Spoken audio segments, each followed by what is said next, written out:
السلام علیکم. سب سے پہلے میں ناز صاحبہ کو مبارکباد پیش کرتا ہوں کہ انہوں نے ایک ایسی کتاب ہمارے سامنے پیش کی ہے جس میں تخیلات کی روانی ہے.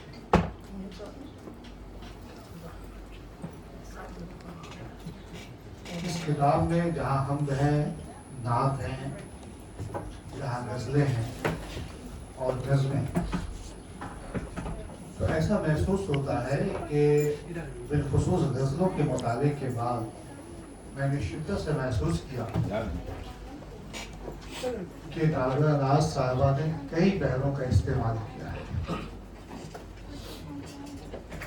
بحر رمل، بحر متقارب، بحر حضرت مسمن سالم، اس طرح کی بحروں کا استعمال کرتے ہوئے ناظرہ ناز صاحبہ کی فکر کا اندازہ لگایا جا سکتا ہے. بالخصوص غزل نمبر 1 اور غزل نمبر 91 رباعی کے فارم میں انہوں نے لکھنے کی کوشش کی ہے، اور ان دونوں غزلوں میں رباعی کے بحر کو جس طرح سے انہوں نے غزل میں باندھا ہے یقیناً وہ سمجھنے سے تعلق رکھتا ہے. لیکن ان دونوں غزلوں میں 3-4 اشعار ایسے ہیں جو اس بحر سے بہکتے ہوئے نظر آتے ہیں. میں آپ کے سامنے وہ شعر پیش کر رہا ہوں، بلکہ جرأت کر رہا ہوں.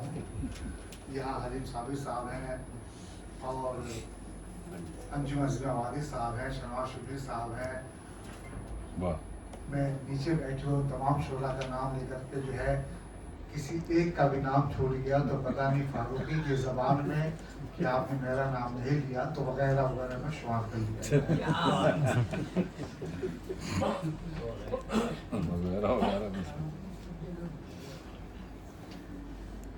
مثال کے طور پہ شعر ہے کہ پستی میں بلندی کو اترتے دیکھا، دھرتی سے بھی آکاش کو ملتے دیکھا. بالکل جو غزل جو رباعی کے فارمیٹ انہوں نے لکھی ہے یہ بحر جو ہے اس سے الگ ہے. اشکوں سے نہ آنکھوں کو بھگویا میں نے، زخموں کو نہ تو آنسو سے دھویا میں نے. ظاہر ہے کہ یہ وہ اشعار ہیں یقیناً جس میں فکر کے ہیں، معنی ہیں اور نئے زاویے سے سمجھنے کی کوشش کی گئی ہے.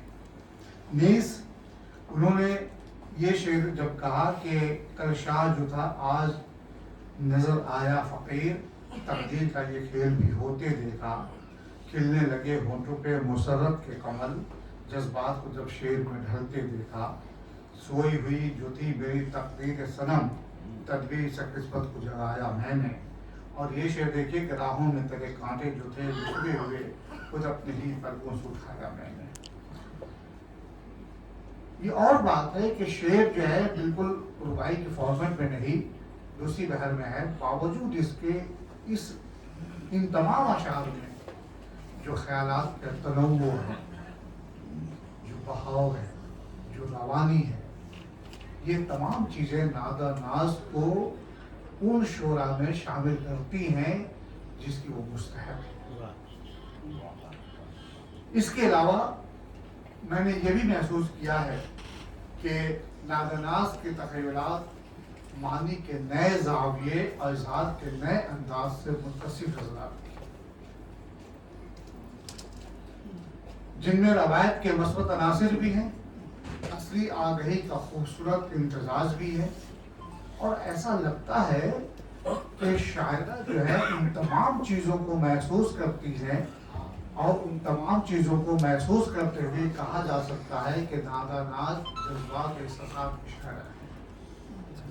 اور اگر کسی شاعرہ کے اندر یا کسی شاعر کے اندر جذبات احساسات کی روانی ہو آ جائے، ان کے یہاں فکر آ جائے، خیال آ جائے، بلکہ میں تو یہ سمجھتا ہوں کہ بعض اشعار ایسے ہیں کہ جہاں ان کی فکر جو ہے وہ معراج حاصل کرتے ہوئے تخیل میں کے سانچے میں ڈھلتی ہوئی نظر آتی ہے. کیا بات، اور کیونکہ یہ تخیل میں ڈرنا جو ہے الطاف حسین حالی نے اپنی کتاب میں کہا ہے مقدمہ شعر و شاعری میں کہ ہمارے شعراء کے یہاں جو ہے تخیل کی کمی پائی جاتی ہے.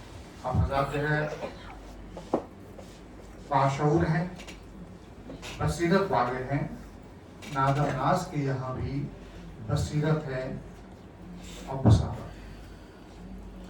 کیونکہ انہوں نے ایک مجھے ایک لفظ یاد آتا ہے کہ قدیم یونانی زبان میں ایک لفظ جو ہے ایستانومیا کا استعمال ہوا ہے، جو بعد میں انگریزی میں یہ لفظ جو ہے ایستھیٹکس میں تبدیل ہو جاتا ہے. اور جب یہ ایستھیٹک جب تبدیل انگریزی لفظ میں ہوتا ہے تو جب اردو سے ہم اسے وہاں سے مستعار لیا کرتے ہیں تو یہ جو ہے جمال ذوق جسے ہم کہتے ہیں، تو جمال ذوق بھی نادر ناز کے یہاں بہت خوب ہے. یہ شعر دیکھیے کہ یہاں سے انہوں نے شروع کیا ہے کہ تیرے خیال سے دل کو اگر سکون ہوتا تو تیری دید کا مجھ کو رفیق جنوں ہوتا.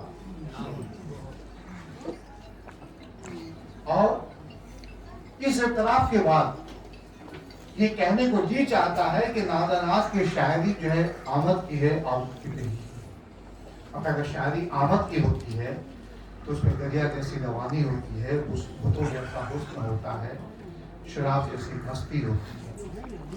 ظاہر ہے کہ اگر اس طرح کے اشعار ہمارے سامنے ہوں تو اس میں جو ہے کہا جا سکتا ہے کہ بدلے گا رفتہ رفتہ زمانے کا بھی خیال، اپنا خیال آپ بدل تو دیکھیے، اور اے تھکن روک نہ قدموں کو میرے، اور ابھی راہ گزر باقی ہے، تجربہ کر رہا ہے کرتا جا. ٹھیک ہے، دیکھیے کہ جب انسان مشاہدات کی بھٹی میں تپتا ہے اور تجربات حاصل کرتا ہے تو ایسا محسوس ہوتا ہے کہ اسے معراج حاصل ہو جائے. کہتی ہیں کہ تجربہ کر رہا ہے کرتا جا، یہ تجھے باشعور کر دے گا. یہ باشعور کا لفظ استعمال کرنا اتنا آسان نہیں کہ لفظ جو ہے باشعور کا لفظ استعمال کیا جا رہا ہے. کہ آدمی تو شعور والا تو ہو سکتا ہے، باشعور کا ہونا بہت مشکل.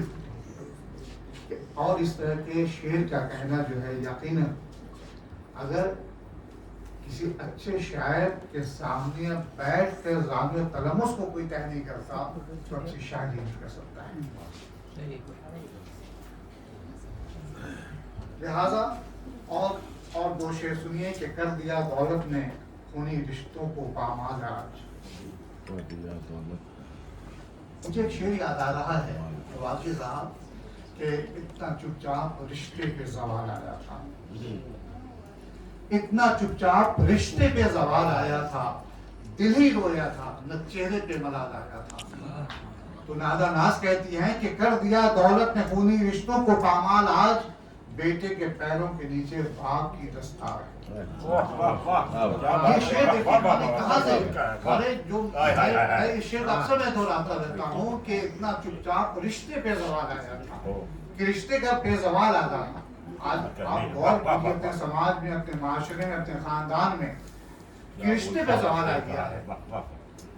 کتنا چپ چاپ رشتے پہ زوال آیا تھا، دل ہی رویا تھا، چہرے پہ ملال آیا تھا.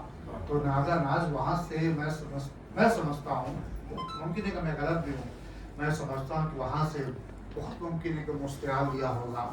اور یقیناً ایک شاعر یا شاعرہ جو ہے چراغ سے چراغ جلانے کا حق اسے حاصل ہے. جب تک کہ چراغ سے جلائے تو کبھی وہ شاعرہ نہیں ہو سکتی یا شاعر نہیں ہو سکتا. کہ کر دیا دولت نے خونی رشتوں کو پامال آج، بیٹے کے پیروں کے نیچے باپ کی دستار ہے. تو اس طرح کے اشعار کو لے کر ہمارے سامنے آنا، جس طرح سے انظار البشر صاحب نے ابھی ان کی لکھی ہوئی ہم اور ان کی لکھی ہوئی نعت کے اشعار کو ہمارے سامنے پیش کیا، ایسا محسوس ہو رہا ہے کہ اللہ رب العزت ان کو ان اشعار کو قبول کرتے ہوئے جو ہے انہیں وہ سرخوری عطا کرے جس کی وہ مستحق ہیں. بہت شکریہ.